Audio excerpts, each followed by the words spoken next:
Hello and welcome to episode 42 of the TRUUMAN Podcast, the podcast designed to create a generation of self-defined men. Today, I'm joined by Mark O'Brien. Mark, thank you so much for being with me today. How are you? Yeah, no, I'm great. Thanks. It's good to be here. Amazing, thank you. And as always, I will start with arguably the hardest question on the planet. Mark, in your own words, what makes you a man? I think I've learned over the last little while what makes me a man. I think I used to think it was how tough you can be, how strong you can be, but I've also learned about being a man is about how vulnerable you can be and be comfortable with it. I think being a man is something that I think people are starting to learn now, that it's kind of okay not to be okay, and all those kind of things that are being put around now. And I'm starting to understand that and believe it a lot more. I think that is something that I stand really strongly on, because again, like I've been someone who's gone through a lot of stuff in my life the last 10, 11 years. And I believe that it's one of those things that, yeah, I think standing for that as a man would be the fact of being able to be in control of your emotions. It's a powerful question that I think people should ask a lot more regularly. I like how you said that it's changed and it was something, and I think that's important, is that it should be asked a lot. So, Mark, why don't you just explain a little bit about your background and what you do now? So my background is basically I moved away from Ireland when I was 15 to be a professional footballer. And luckily enough for myself, I was able to achieve that, and I was a professional footballer for 11 years. But in that 11 years, like, I've had my fair share of a roller coaster, as I like to call it. I had open heart surgery at the beginning when I was 16. Got told I'd never play football again.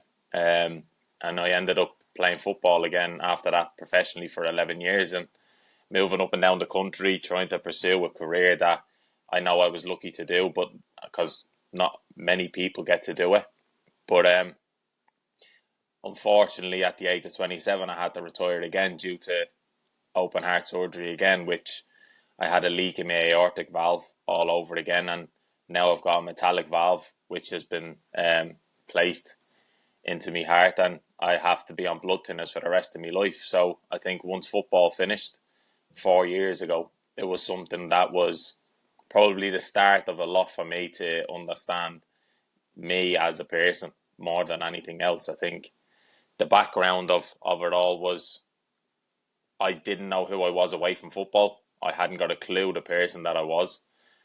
But I think moving on from that and getting to have an understanding of that and seeking out different types of help and seeking out doing counselling when I never thought I was be someone that needed counselling, I started to understand and realise that a lot of decisions that I've made for myself, and a lot of decisions that anybody can make, is like, you can remain a positive person through no matter what kind of trauma you face. And I think once I understood that and I started to own that and I started to kind of feel that way, I don't think there's an awful lot that has been able to kind of come close and kind of get me down since. But I think since retiring from football, I still work in football. I still need that fix of football, because for 11 years it was my life. So I still work in football, but I also do stuff away from football, where I sometimes go out and do some talks about adversity and facing it, and the different effects it can have on you, the good and the bad. And I just like to go around, and I wrote a book and released a book of my life last year, which again was another big step of just getting my life out there and just giving different perspectives that people can resonate with. And again, yeah, I also like to just explore doing different things.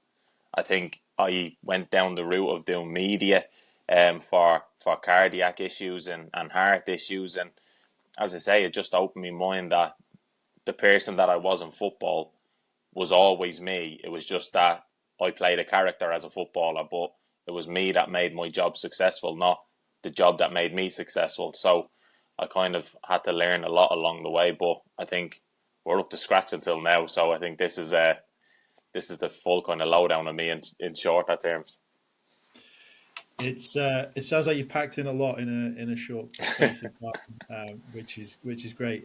Let's talk a little bit about adversity and sort of your views on that, because it's probably 99% of little boys' dreams to play football, and probably definitely less than 1% make it to that sort of top level. You were told that you couldn't play at 16, and then you still went on to play. So what makes you different? What made you just keep pushing forward? How did that sort of work in your head?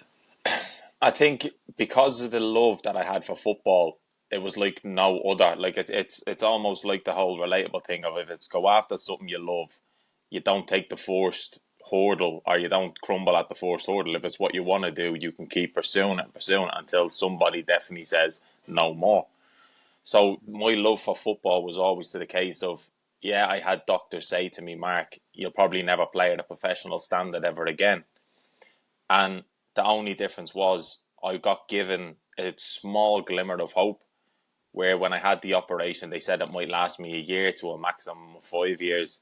They told me, like, yeah, the professional standard may not happen ever again. But because there was always that small glimmer that potentially I could, I just kind of held on to that. And with the love that I had for football, and again, the support that I had around me, like my family never really put a doubt in my mind to tell me that it won't happen.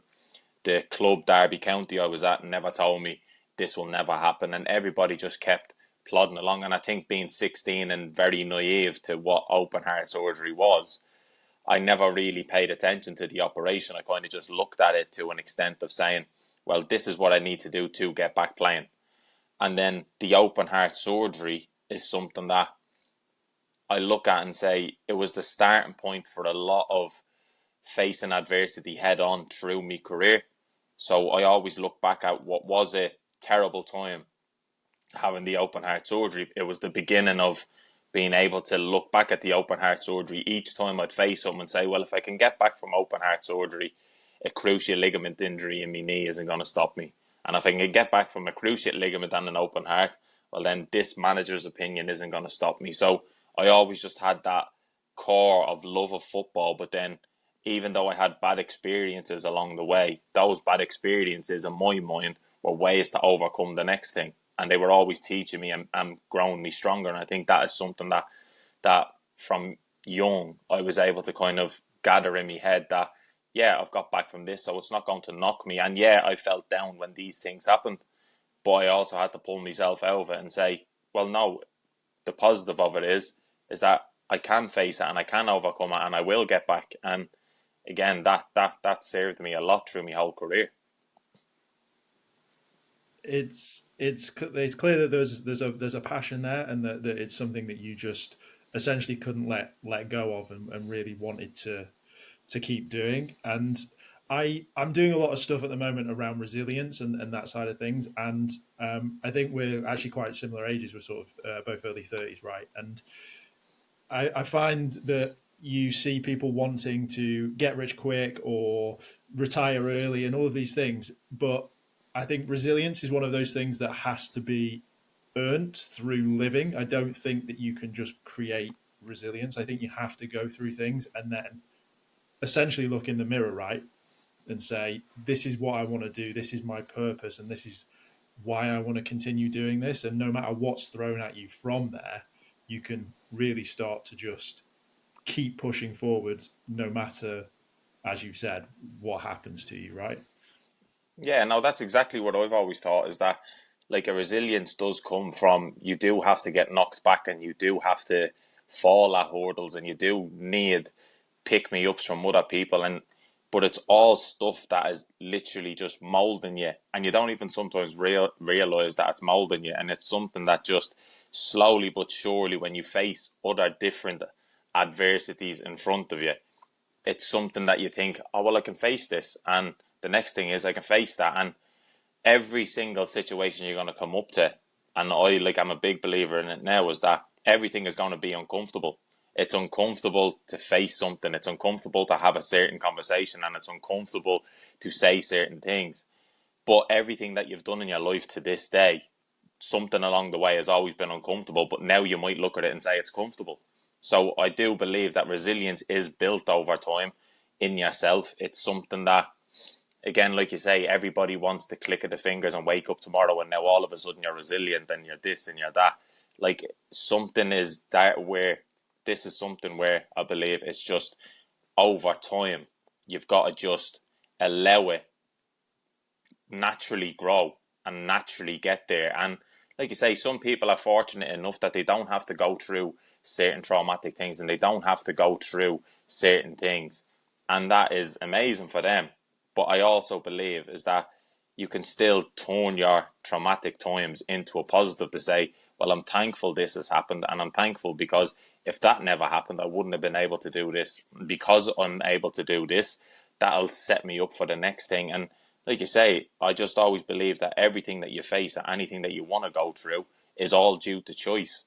And everybody has that choice where my opinion on adversity is it leaves you with two choices, whether you want to let it sink you or you want to swim with it, because there's never an in-between. So I always believe, well, if you choose to swim at some stage, whether it is in a couple of weeks, months or years, you are going to carry on swimming. And it's about just taking those each small steps along the way. Whereas, as you say, those people who do sink are, are definitely ones where, do you know what, they might have given up hope, but then that's where you have your circle of people around you that you know are the ones that can kind of pick you up until you find that one step after the next. So, like you say, I do think resilience is something that you need to go through to kind of really, really understand it. But there's still being able to have that choice of surrounding yourself with the right people, that even if you aren't skilled in resilience, have the people around you who can be resilient for you until you inherit that. Yeah, definitely. I think one thing that I want to sort of touch on is you obviously had another element to your career that put a little bit of pressure on it. But if we look at professional sport as a whole anyway, it's naturally a short career and it can end at any stage. Is there anything that you can sort of pass on to people that sort of helps you get through that? Because it's obviously a dream to get there, but it can be taken away at any stage, right? Yeah, and I think like when you get into professional sport, I think you you can't go in it you can't go in it for the wrong reasons. I think you have to keep the core love and passion of why you've done this sport. And like you say, in any sport that you go into, if you keep that first of all core passion of what you went after, then there will be nothing that will not be able to let you fulfill it. It's when people go into it for the wrong reasons, or people want to be a footballer, for example, and say, I want the cars, I want the money, I want the lifestyle. Well, that's something that you'll be chasing that constantly. So when you get your knocks, when you get your injuries, when you get an opinion that doesn't quite go your way, you want to hang up your boots straight away and you don't want to face it head on. But I think people who keep that passion and love of football inside them, no matter of an opinion, no matter of an injury, and no matter of a knockback or a team that doesn't want you, you will constantly keep on pushing and keep on pushing. And I always just believe that once you get into football, it does turn very into, let's say it's your job. But when you can separate the two of going, yes, it's my job, but I love it. Yes, this is something that is quite difficult and we make a lot of sacrifices, but I love it. I think that is something where you keep the core of your love through it all. There will be nothing that will stop anybody fulfilling whatever they wanted to fulfill. And that's with anything, right? It's not just sport. It can be your another job or your family or anything like that. As long as you can find passion and purpose in what you want to do, the adversity and the things that you go through are a lot easier to deal with if you've got that passion and purpose. Yeah, no, I definitely believe that. I do honestly believe the fact of, it's like when you do face any sort of adversity, again, it's always to the same thing of, is it worth going through or is it not? And I think everybody gets faced with that, where if you're not really interested in something, it's easy just to go, look, it's not for me. But when it is that something that, anything in life that you are thinking, I want nothing more but this, you're going to face anything that comes your way head on. And I always am just a massive believer in that. And I was unfortunate, where, like you say, I lost my purpose after football, and that's where I have probably more of an understanding of people when you speak about depressions and you speak about panic attacks and you speak about PTSD and you speak about anxieties. All of those different things are stuff that I've never faced and I never had to face and I never wanted to face, but I'm glad that I faced it. Now that you come out the other side and have a better understanding of everything, I'm so glad I faced it all, because through the time of football, it's you live in your own bubble and everything is amazing. But like you say, I think it's one of those things that when you come away from it all and you lose that purpose, it's about putting everything that you've learned along the way back into another purpose and go, okay, now this is my next purpose. Now it gives me something to focus on. And I always believe purpose is just a focus that allows your mind to feel a lot more at ease rather than thinking, what am I here for? Yeah, definitely. It's 100% that. I really want to talk about the sort of end of your career and that stage next, because I always use this example that in the past, parents and things like that might have had a midlife crisis, bought a Porsche and done something crazy along that side of things. What I've sort of noticed with this sort of next generation is our midlife crisis is coming a little bit earlier. I think pandemic, COVID has sort of helped with that. And we've found these new nuances to life and this different way of wanting to live.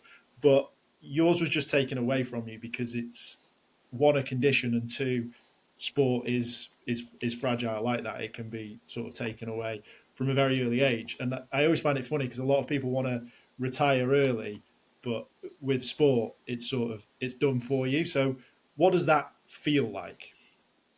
Do you know what? It felt terrible. Like, I knew it was something that it was inevitable, because at 16, as I said, I was getting years longer than any doctor ever gave me. But that moment when you get told, and that moment that that decision is made that you're not going to play again, it's like at the beginning I thought, look, it's something I can easily deal with. I don't have to play again. But look, I'm having open heart surgery, so I had a lot of other distractions until I had to face, right, I'm never going to get to do this. I'm never going to get to do this again. But when I had to face the fact that I'm never going to play football again, I honestly thought I'll never watch it. Like, I went back to my previous club, Newport, and I couldn't sit and watch football games. I couldn't sit and watch them train. I still had to be around the environment because it was all I knew, but I couldn't watch the games because I felt as though I can't affect it. I was getting anxious. I couldn't be out there on the field. I couldn't help my ex teammates win a game. Like, the feeling that I had was just like, I'll never be that again. Like, that feeling of winning and that feeling of getting to be a captain of a team and being out there and getting to run around, keep fit, keep well, keep healthy, all these different things. I just thought, I won't get to do that again. Like, what am I going to do next? And I questioned so many things in my head, thinking, do I move back to Ireland? Do I just look for a different career? Do I just go in a complete different way? Do I just never leave the apartment that I live in? Do I just stay in? What do I do? Like, and it even broke it down to the point of, like, it was almost, I fell into a depression that I never thought was depression. I just kept making excuses for it, that, oh, well, it's the open heart surgery. That's why I'm not wanting to wake up. That's not why I'm wanting to do these things. And it took a few people and then me having to do some counselling to understand that it really, really got a hold of me, and it really made me feel like stuff I've never felt before. Like, I'd speak 2 seconds about myself and you'd see me burst into tears because I didn't know how to speak about myself, because when you're in sport, everything is about the team. Everything is about what the team done and how the team are doing, and everything's amazing. And I just think, coming to the end of that career, as much as when I did the work for myself and I got a lot of help off people, I started to look at my career differently, where it wasn't the fact that my career was taken away from me, even though it was. But if you had told me at 16 I was going to play for 11 years, well, then that's 11 years more than any doctor ever gave me. So when I retired at 27, I feel as though I was lucky to get 11 years. So then that kind of that kind of perspective on it, and that perception that I look at it now is kind of that, right, football saved me life. Football gave me 11 amazing years that I probably should have never have had. So not that a career was taken away from me, it was more that I was given a career that now all of a sudden I'm actually able to get a head start on that retirement side of stuff, that head start on what am I going to do after sport, to what some people, like you say, when you're in sport, you never want to retire from it. You never want to come away from it. And now I just look at it differently to say, well, I've just been given that head start over people that I've played alongside that they're going to have to face at some stage, but hopefully I'll be much better equipped to be able to pass on some advice and pass on certain things to people to say it is actually going to be okay, and be that example.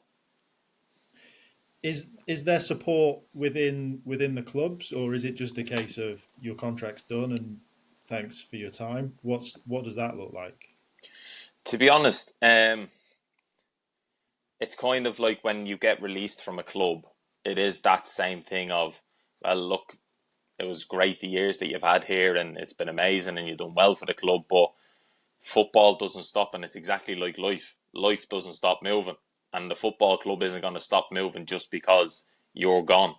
That's going to keep on moving. It's a business. So I think there are support systems outside of that football club. There are support systems from the PFA and different things that I think when they do sit down with players and they do talk to players, and there are counsellors out there for this type of stuff, that I do believe that's not used as much because, again, footballers are men, were examples, were in the spotlight. Like, you're meant to be at tip-top physical condition and mentally are meant to be the strongest person alive, and like, you don't get treated as a human, you get treated as a robot, you get treated as another number. So I always believe is that probably these services aren't used half as much as they probably should. I think nowadays they're getting used a lot more, which is great. And I think clubs up and down the country, I think, are definitely using a support system so much better now than probably what they've done for so many years. Yeah, well, I think you're right. I think there's that perception of I'm at the top and I'm just gonna power on through, and almost I guess a denial to it as well, to an extent, because of just natural. I'm a sportsman. I can carry on. This isn't over type. There might be a bit of that playing around as well. I sort of see this with Ronaldo now. I think he's really fighting to sort of stay in sport, and yeah, I think it's tough for him, but it's definitely. I've never played at that level. I would love to have played at that level. I think it's just a different mindset, and it's a tricky one. But I guess after all that, how did you start to move towards a new purpose and a new focus in life, essentially? It was moving towards a new focus, I think, came from everything I went through. I think, like, I just started to be more open and honest, because at the beginning it's the simple thing of, yeah, I'm okay, yeah, I'll be fine, yeah, look, these things happen, and you just kind of play it off like it's absolutely nothing. And then there was a certain point where, when I started to do counselling and I started to open up about certain things, like, I started to hear off other people who were close to me saying, like, your life or your story, as it's been called, could help so many people. Like, and you just speaking open and honestly about it, and the little small platform that you may have due to being in sport is something where, yeah, people should and want to hear this, because there's going to be so many people out there that have gone through traumatic things, and it's not about needing to go through open heart surgery or go through certain things, it's the feelings behind it all. So it's the fact of going, okay, well, I'll speak a little bit more about it, but I wasn't comfortable enough. So then I made myself comfortable speaking about times I've cried, times I didn't want to sleep, times I was afraid to sleep, times I didn't want to leave myself. Like, all of these things that, like you say, people sometimes struggle on a daily basis with these things. And I just think how I see things so much more positively, and how I kind of like to live my life being a positive type person, where I get you go through tough times, but in every tough time, I'm always a believer that there's a silver lining in everything. Because if you want to look at it and you want to see the perspective of the silver lining, you will find one regardless. If you want to look at it and see the worst time in things, you will find it.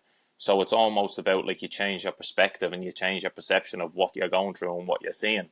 So I always believe is that led me towards going, okay, well, if I'm able to make what I went through seem as though, do you know what, I've learned a lot and I've gone through tough times, but be open and honest about it. Well, then if somebody can see an ex-professional footballer be so open and honest, well, then they might feel, I can do it. And then the next person can feel they can do it. And it's just something that I kind of took, like, I kind of took on for myself. But also it's helping me to think that next purpose is, well, I've had to go through all of these things to be able to do this. And I think that's where the purpose then starts to make it feel as though, right, well, open heart surgeries and 11-year career with injuries and setbacks and all these different things, they've all happened for the reason of this is why. And now I've given the reason why that I enjoy helping people, and I feel as though I have a greater understanding of a lot of different things now. It's one of the reasons that I originally started this podcast was if I can share stories from other men, I'm hoping that there'll be some parallels. It wasn't necessarily about finding the same story again, because that's going to be impossible, but they find a parallel, they speak to their partner, they speak to their friend, whoever they need to, and they start to move in the right direction. Then I would be, this podcast has done what it needs to do. So I'm super glad that you're sharing your story, because it's another story that hopefully someone can hear and hopefully someone can learn from. One thing that you keep talking a little bit in the past tense about like having bad days and stuff like that. I want to talk about now. Like, do you still have bad days?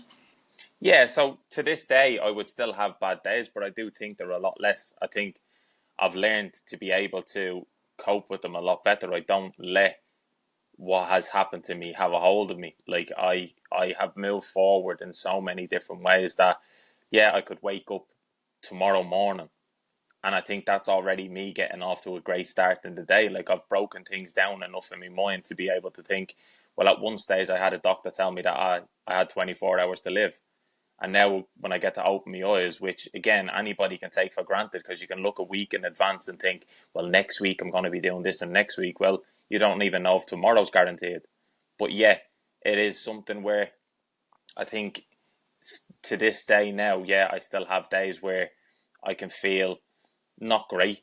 And feeling not great is just something where, do you know what, I probably not slept right, or I woke up in the middle of the night with similar nightmares that I've had through my time, where I kind of wake up in a panic and I can feel my chest pounding. But I deal with that a lot more better because I'm able to just think, right, this has happened before, right, just turn over, go back to sleep, everything will be all right. And when that first started happening, I would wake up and I'd stay up for the whole night, and then that would wreck me next day, and then the next time and the next time. Whereas now it's like I'm more in control of my mind now than I ever was, where it's almost to the point of where things will still come into my mind about what if this happens and all the what ifs and what about when that happened and all of those things. And it's the same even for myself. Like I can hear my valve ticking every single day. I can feel it thumping on my chest every single day. But like again, in time, I've just gotten comfortable with it. I've just gotten better with it. And I think it's just that to this day now, I think it's normal still to have bad days and it's still normal, but I just know how to handle it a lot better. And I think there's no getting rid of them and there's no magic cure to say it will never happen again, but there's more of a understanding to it and just knowing that, do you know what, your mind will play tricks on you, but the more you have control over that and the more at ease you are with the simple things, the bigger things don't even make a difference anymore. The getting over or being able to deal with bad days is a really nice way of putting it, because 100% life's ebbs and flows and it's never going to be 100% perfect no matter how well you build it. I get that question a lot, like you must always be happy and these sort of things, and that's obviously not the case, because just because I've had an open conversation with myself for the last 2.5 years doesn't mean that I'm like perfect. It just means that I can have that conversation. I can look myself in the mirror and I can start to process things a little bit more analytical almost, rather than just emotion and letting the sort of feeling take over the whole thing, which is a nice way of putting it. So, Mark, how would you suggest to someone who is that hard shell, loves sport, how do you start to break that person down to really allow that vulnerability in? I think to allow that vulnerability in, I think always starts with yourself. I think it literally always starts with the fact of just thinking you have so many things going on in your mind.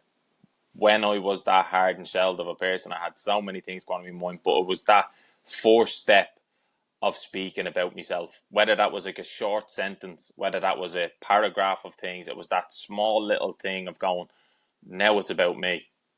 And I think every man struggles with the fact of thinking it has to be about me, because you're meant to be about the team, you're meant to be about everything else. And I think that one time you have to break the kind of stereotype of thinking, when it's in football especially, if you're seen speaking about yourself, you're seen as arrogant, you're seen as big time, you're seen as flashy, you're seen as all of these different things.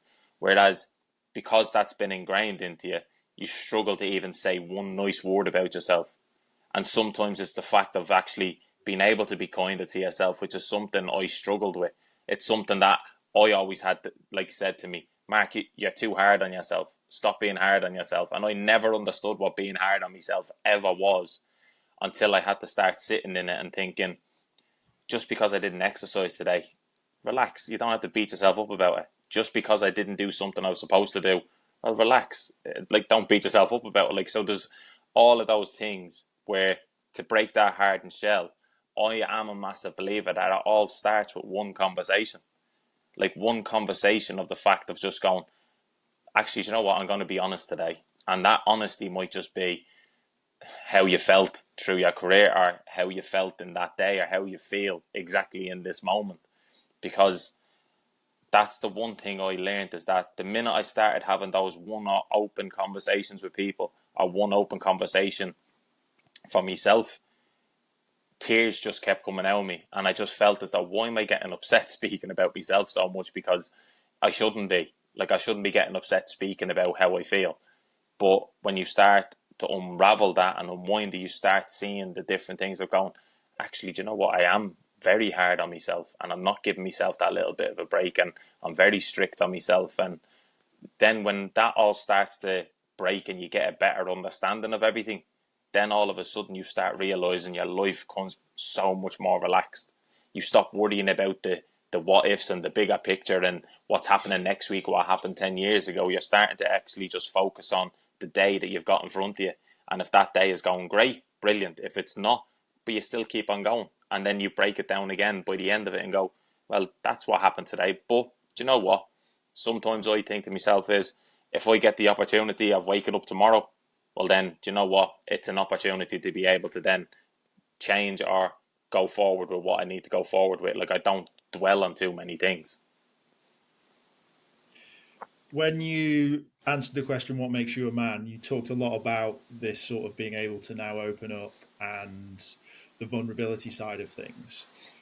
How do you think that can be implemented in sort of the next generation? How is that going to trickle down to those people growing up? I think for it to be able to be trickled down is to the point of, I think it's already happening. I think you see a lot more vulnerability out there, and don't get me wrong, I just think a lot more of the older generation, and I think from sports people, I think from celebrities, I think from people who all of a sudden these kids are looking up to, which seems as though there's a lot of people, and there's a lot of famous people nowadays that people always seem to look up to, that when they start showing their true selves and their true honesty and that true things, not trying to sell kids certain things or not trying to be a certain way, it's more about just going, okay, but how, having networks out there where I just think the more I've spoken about it, the more that I see it's happening now. So I think already it is trickling down to these next generation of kids where they're a lot more in touch with being that open and honest, and they will say how they feel, and they will be a little bit more reassured. But also I think it takes people like more sports related, or as I said, celebrity wise, that just to be more vulnerable themselves, to sit there. And that's why I always think you see podcasts and different things nowadays like yourself that give these opportunities for these sports people to speak, or these celebrities to speak, so then you see the real them. And when you see the real them and the people that may look up to them, it already filters through without even needing to sit and have that one conversation. So what I say or what someone else may say already is like a ripple effect, where if they hear something that resonates with them, they might go, I actually felt like that. And then they might have that one conversation somewhere else. And then that one conversation could then go to somebody else. And before you know it, it starts spreading that way. It's more conversations like this for me is my goal, is to have more conversations like this. I think that will really help. One thing that I want to work with is sort of like slightly older people as well. I think there's still a little bit of a tougher nut to crack that way, where it's very generational and very ingrained, this sort of man, provider, protector, almost caveman-esque, without being able to have these conversations. So that for me is sort of my next big step, is like, how do I sort of try and break into these people and do that side of things. In regards to yourself, what does this world look like now? Is it just a case of the occasional keynote speaking, or are you looking to do something bigger? What's your goal next when it comes to this space? I think when it comes to this space, I think with my book, I'm wanting that to be read far, far wide, and I want people to be able to resonate with it. I think maybe go out and want to explore a couple of more keynote speaking, and to be able to really hone down into a certain thing and get the story of my life heard and spoken of, and just not even the story itself, but like the feeling behind it, to where anybody can kind of relate to it. And also I think just remaining in sport where I am right now, I think I'm happy. I think I'm comfortable with what I do, because of what I do in sport now is I'm not a coach. I'm not somebody who's there to dictate to people, but I'm there as the crutch to lean on, where if somebody does get injured, if somebody does have struggles at home, if a manager doesn't select someone, or if somebody is getting released, I'm that person that it's like, right, I can share my experience to you, and I can sit and talk with you, I can sit and help you, I can do as you please, but I do it in a way where the player always feels as though, well, I still have someone in my corner. And I think that is something that I wished I had at certain teams and certain clubs, that, do you know what, when you always feel as though you've got that one person in your corner, that one little bit of advice for someone who's been there, it goes such a long way. And as I say, I think this space for me is, I want to just be able to grow more and more, to be able to help more people. And if helping more people is about speaking open and honestly, and speaking from the root of so many things that have happened, just to be able to open up that little corridor of conversation for somebody else, well, then I just feel as though that's where things are taking me at the moment. Is that what you think is needed more of in the men's space? Is just more spaces to have conversation? Yeah, because I believe that it's happening a lot more now, which is great. But like most of the time, you see through socials now that there are a lot more men that are speaking. There are different groups that men can turn to. There are different things where men can sit with men, and it doesn't have to be in a sports environment, and it doesn't have to be in a typical man space. It's literally one man to another, and it could be, like you say, sitting in a one-on-one basis like we are now, and it's just speaking, and it is just saying, look, I've had the same things you've had. I didn't have to have all these other traumatic things, but I felt it, and I felt this. And I always just believe that every single person are connected in some way, because we've all felt the same things. And it's about, okay, well, if I'm finding myself comfortable speaking about it, that might allow you, who's not comfortable, go, well, if he's comfortable, I'll be comfortable too. And it's making that uncomfortableness feel comfortable for anybody. And I just believe once that becomes comfortable to speak of, I don't think you'll be able to not hear somebody speak, because I think it's just something where it's slowly creeping into that point now that it's getting a lot more heard and it's getting a lot more spoken of and it's getting a lot more comfortable. And now you're getting men coming forward left, right and centre. And I think it's brilliant, because everybody then starts to understand that, you know what, we're not all robots at the end of the day. Yeah, that permission to talk, almost, I found when I started talking about it and started this, I asked, my first couple of guests were just friends, and I just asked them if they wanted to do it. I expected them to say no. They said yes, which was amazing. And then I've had conversations outside of this, more private, but they've been able to open up just because I said, you know what, I'm going to talk because I want to talk and I feel this way. And I think it's important that I'm heard, essentially. So you're right. It's just, if every man can speak, we'd be in a much better powerful position as men, I guess.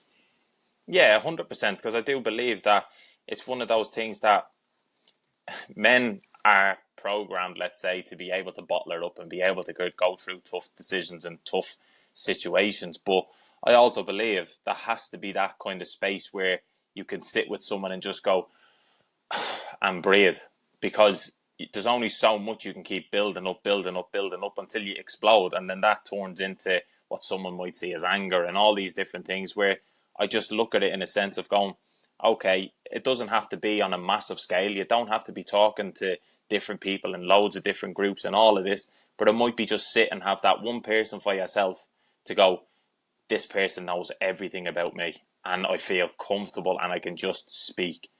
And that's the one thing that I always find, is that I find a lot of people find me approachable to the fact of, well, I'll just speak honestly. And if it's something that you start thinking, oh, well, look, he's being open and honest, he's speaking. Yeah, do you know what? I'll tell him a little something.